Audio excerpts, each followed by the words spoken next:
Сәлем достар, сіздермен Дилорам. Менің каналыма қош келдіңіздер. Бүгін біз сіздермен грек жаңғағы қосылған булочка жасайтын боламыз. Ол үшін бізге жылы сүт, ерітілген сары май, ашытқы, қант, тұз, бір жұмыртқа және ұн қажет болады. Ең алдымен сүтімізді ыдысымызға құямыз, тұзымызды саламыз, қантымызды саламыз және жұмыртқамызды салып біркелкі масса болғанға дейін араластырамыз.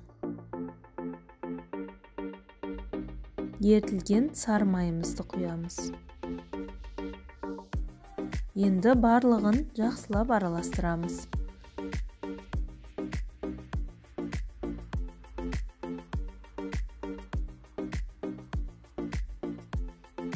Ашытқымызды салып, бір-екі рет араластырып жібереміз және ұнымызды 2-3 бөлікке бөліп, електен өткізіп, жұмсақ қолға жабысатын қамыр илейміз. Негізі булочка жасаған кезде жоғары сорттағы ұнды пайдаланған абзал. Сонда булочкамыз үлпілдек болып, әдемі болып піседі.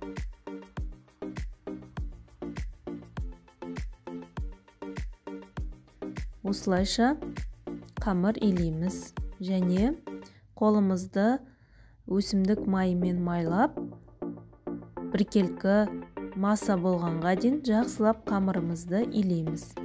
Көріп тұрғандарыңыздай жұмсақ қамыр болды.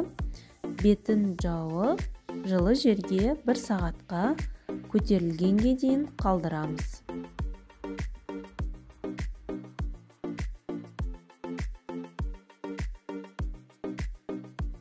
Қамырымыз көтеріліп шықты.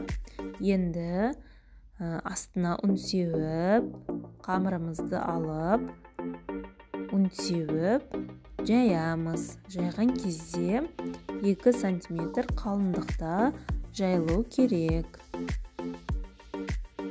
Көріп тұрғандарыңыздай қамырымыз жұмсақ әдемі болып шықты.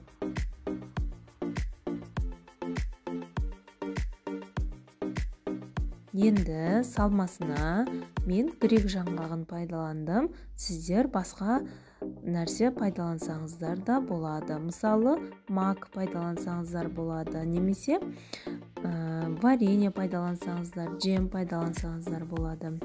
Оған қантымызды және ерітіп алған сары майымызды салып араластырамыз.